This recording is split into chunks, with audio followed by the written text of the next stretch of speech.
Billionaire, bet million, no one could tame his dog. But autistic girl changes everything. Victor Langston was not a man who enjoyed being challenged. He was a billionaire tech tycoon, the type who had turned algorithms into fortunes and boardrooms into battlefields. Everything he did came with spectacle, and when he unveiled Vortex, the German shepherd he claimed no one could tame, it was no exception. The challenge was issued during a press conference at the launch of Langston's new stadium. He stood in a crisp maroon suit, towering behind a sleek podium, with Vortex snarling beside him. The dog wore a reinforced tactical harness and had already broken 2 leashes that day. Langston leaned into the microphone. $1 million, he said with a smirk. That's what I'm offering to anyone who can tame him. Not control, not sedate, but truly tame, gain his trust without force. The audience laughed nervously. The handlers behind him looked on edge, one with a bandaged hand. Trainers from around the world flew in over the next few days. Military canine experts, police units, famous TV dog whisperers. They entered the enclosure with cameras rolling and exited moments later, breathless and shaken. Vortex was a force of nature. He barked with the intensity of a war siren, lunged with surgical speed, and sized people up like prey. He had once served in a classified tactical unit before being retired for attacking 2 commanders. Langston had taken him in, not to rehabilitate, but to prove something, that even wildness had limits, or at least that no one else could break it. For a week, the challenge played out like a circus. Fans filled the stadium, streams went viral. Langston grew bolder. No one can reach him, he told reporters. That's the point. And then came a new face. Not a trainer, not a handler, just a man in a soft gray jacket, holding a child's hand.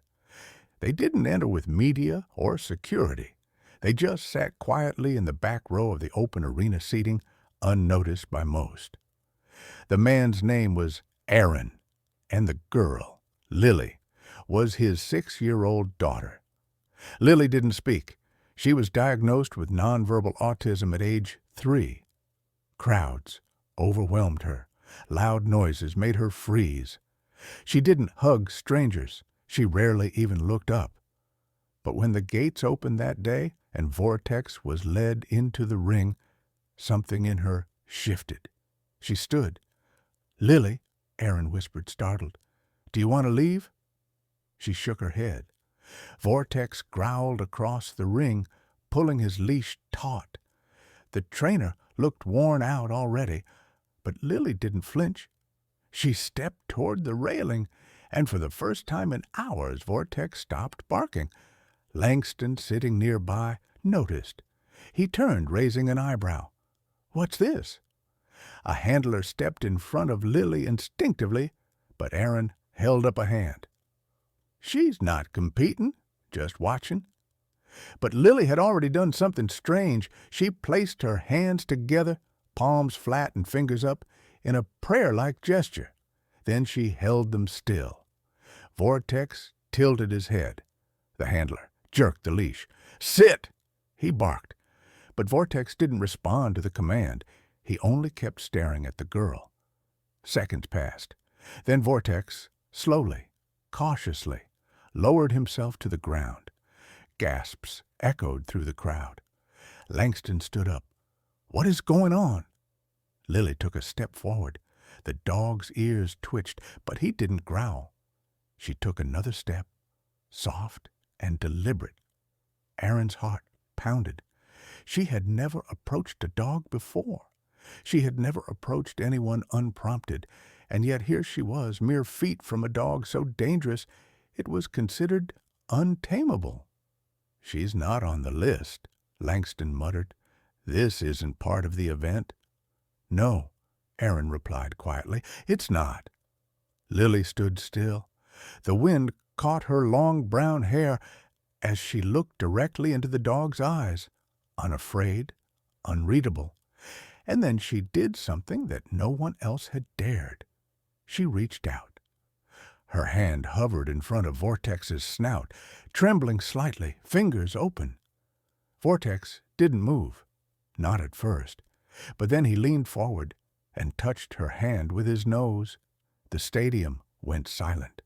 Even the cameras stopped clicking. Even Langston didn't speak. Lily didn't smile. She simply sat down cross-legged in front of the dog, holding out both hands now. And Vortex the untamable, the aggressive, the $1,000 bet, lay down beside her and rested his massive head in her lap. The crowd erupted in astonishment. Langston's jaw clenched. "Impossible," he muttered, but it was happening. Right there, no commands, no tricks, no treats.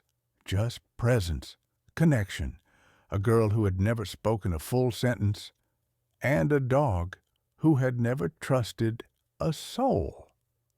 The cameras turned on again. The moment began to stream live, and before long millions of people were watching, but for Lily it was just her and the dog, and nothing else in the world. The video of Lily and Vortex went viral within hours. By morning, it had racked up over 42 million views. News anchors were replaying it with captions like "The Miracle Moment" and "The Girl Who Tamed the Untamable." But while the world reacted with awe, Victor Langston sat in his private suite at the arena, gripping a glass of scotch, fuming silently. He had made a spectacle, but not on his terms. He had been challenged and lost to a little girl who hadn't said a word. When reporters asked if he would honor the $1 million reward, Victor dismissed it as a technicality. The challenge wasn't met under official rules, he claimed. The girl wasn't registered. She didn't command the dog. The event was a fluke. But public opinion didn't agree. Social media exploded with criticism.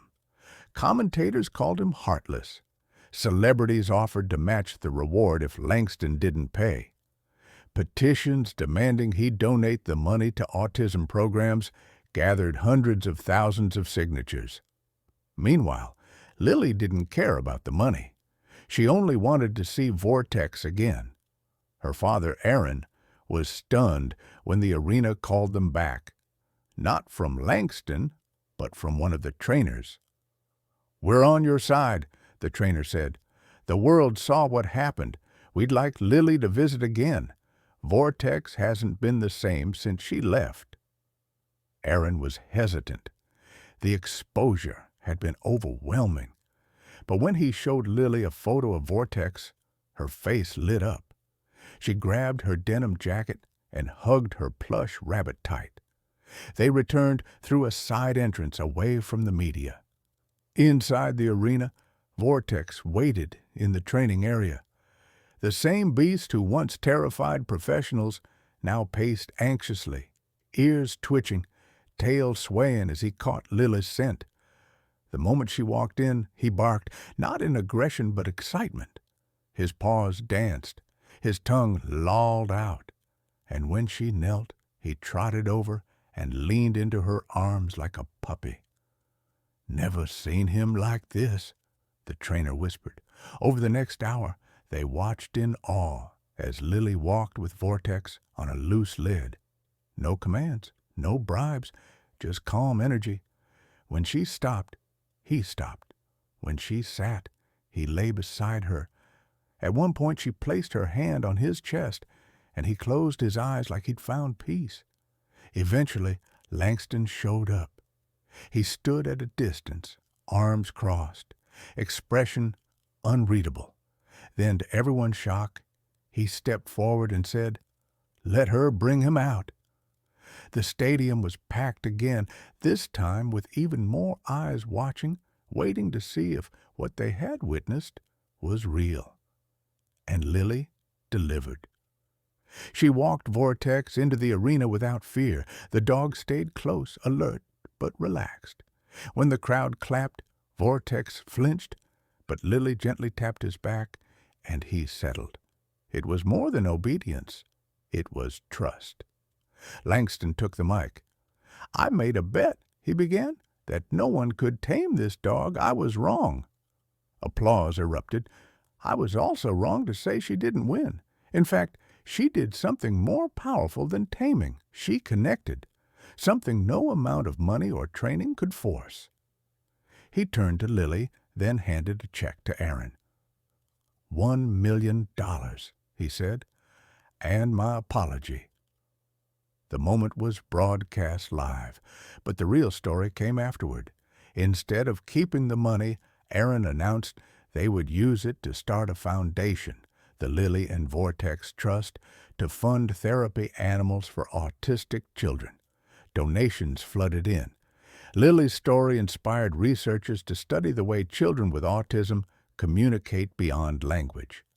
Her calming gesture, palms pressed together, became a symbol of silent connection.